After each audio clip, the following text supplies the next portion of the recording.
एक महत्वाची बातमी. काय ही भाषा? एका पक्षाला ही भाषा शोभते का? सुनेत्रा पवारांसाठी वापरलेले शब्द अत्यंत चुकीचे.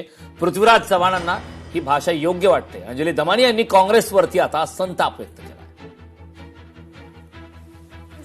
ट्विटर हँडलवरनं जे सुनेत्रा पवारांना म्हटलं गेलं ते अतिशय अपमानास्पद आहे. कोणालाही गुंगी गुडिया म्हणणं, एक ज्या उपमुख्यमंत्री आहेत महाराष्ट्राच्या आणि एक स्त्री असताना त्यांना अशी भाषा वापरणं हे मला मान्य नाही. मी त्यांच्या पक्षाविरुद्ध टोकाचं लढले, पण एक टीका करताना सुद्धा एक मर्यादा लागते. तुम्हाला त्यांना काही बोलत नाही त्याची टीका करायची तुम्ही करा, पण गुंगी गुडिया म्हणणं हे बिलकुल शोभत नाही काँग्रेससारख्या पक्षाला. म्हणून मी आत्ताच काही वेळापूर्वी पृथ्वीराज चव्हाणांशी बोलले, त्यांनाही सांगितलं, त्यांना तर धक्काच बसला ऐकून. तर मी म्हटलं तुम्ही जो कोण व्यक्ती आहे त्याच्या विरुद्ध पक्षाकडनं कारवाई ही झाली पाहिजे. अलमट्टी धरणातून विसर्ग वाढवण्यात आला. 1,50,000 क्युसेकने आता विसर्ग वाढवलाय. कोल्हापूर आणि सांगलीकरांना यामुळे दिलासा मिळालाय. अलमट्टी धरण 90.31% भरलंय. 1,50,000 क्युसेकने हा विसर्ग वाढवण्यात आलेला आहे. अत्यंत महत्वाची आणि मोठी अपडेट. अलमट्टी धरणातून हा विसर्ग वाढवण्यात आला. 1,50,000 क्युसेकने विसर्ग वाढवण्यात आलाय. कोल्हापूर आणि सांगलीकरांना मात्र यामुळे दिलासा मिळाला.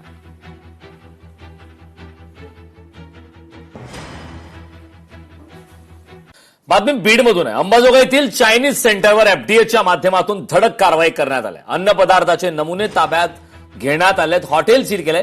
नागरिकांच्या आरोग्याशी बेजबाबदारपणे खेळणाऱ्या आणि निकृष्ट दर्जाचे खाद्यपदार्थ विकणाऱ्या अंबाजोगाईतील एका चायनीज सेंटरवर अन्न व औषध प्रशासनाने सोमवारी धडक कारवाई केली. सनदी अधिकारी तुकाराम मुंढे यांच्या आदेशानुसार ऑनलाईन तक्रारीची तातडीने दखल घेत 3 ऑगस्ट रोजी सायंकाळी 6 वाजता अंबाजोगाई येथील सदर बाजार भागातील तवक्कल या चायनीज सेंटरवर ही धाड टाकण्यात आली.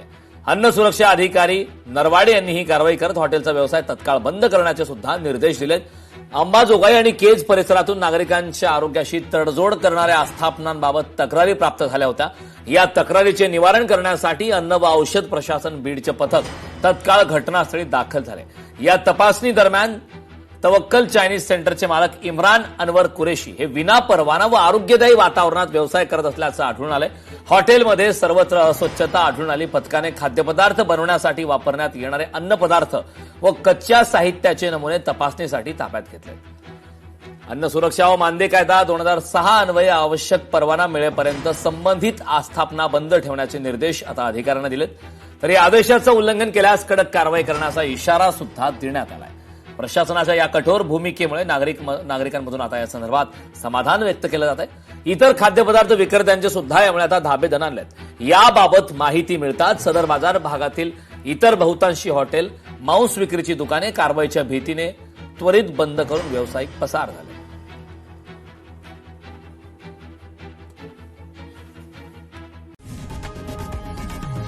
लोकशाही मराठी ऐका, पहा, जागरूक रहा.